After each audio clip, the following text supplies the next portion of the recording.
Assalamualaikum warahmatullahi wabarakatuh.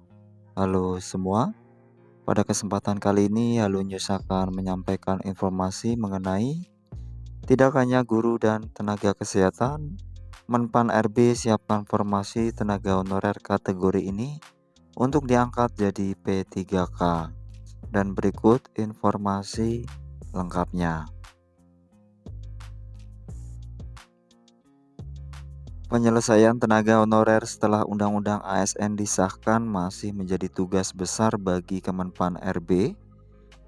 Peraturan pemerintah atau PP turunan Undang-Undang ASN harus segera diselesaikan karena banyak sekali tenaga honorer yang menunggu kepastian nasibnya, khususnya terkait mekanisme pengangkatan tenaga honorer menjadi P3K. Seluruh tenaga honorer yang merasa dirinya mengabdi lama dan terdata di lembaga risau dan menunggu dengan harap-harap cemas terkait karirnya ke depan. Meskipun telah dipastikan tidak akan kehilangan pekerjaan pada tahun 2024, banyak tenaga honorer khususnya selain tenaga pendidik atau tendik, atau guru dan tenaga kesehatan mengkhawatirkan hanya dua golongan tersebut yang akan diangkat menjadi pegawai pemerintah dengan perjanjian kerja atau P3K. Dalam rapat kerja bersama dengan Komisi 2 DPR, BKN menjelaskan mengenai jumlah dan golongan yang menampung seluruh jabatan yang terdata dalam Surat Edaran Kemenpan RB nomor 185.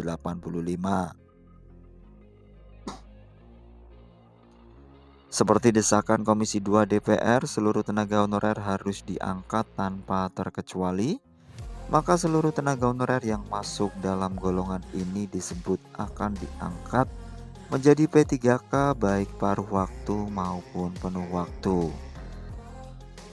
BKN menyampaikan terdapat total 2.355.092 hingga akhir 2023 tenaga honorer yang telah menyampaikan SPTJM dengan rincian jabatan pendidik sebanyak 731.524 orang, tenaga kesehatan 204.902 orang, penyuluh 74.362 orang, tenaga teknis 609.255 orang, dan administrasi sebanyak 735.048 orang.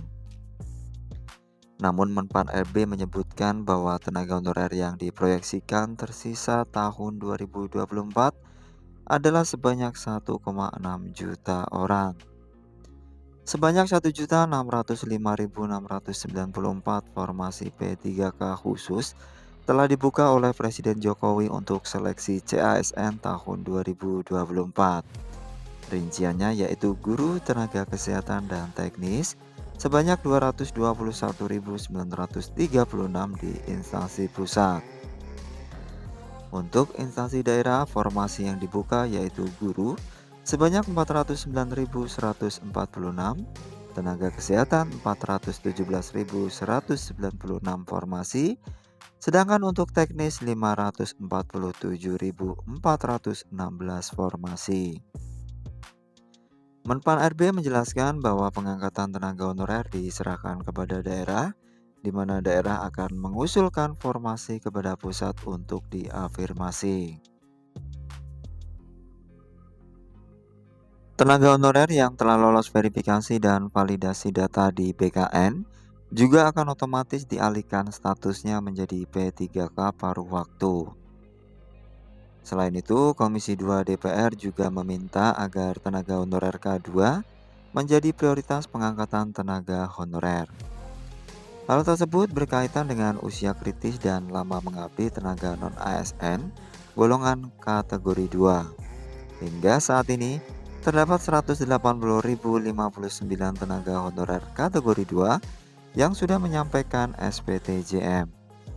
Dilansir dari YouTube DPR RI, anggota Komisi 2 DPR Mardani Alisera menyebut bahwa peraturan pemerintah turunan Undang-Undang ASN sudah mencapai 60 hingga 70%. Menpan RB menyebutkan bahwa PP tersebut akan ditetapkan pada tanggal 31 April mendatang. Demikian informasi yang dapat kami sampaikan. Semoga bermanfaat bagi kita semua. Akhir kata, wassalamualaikum warahmatullahi wabarakatuh.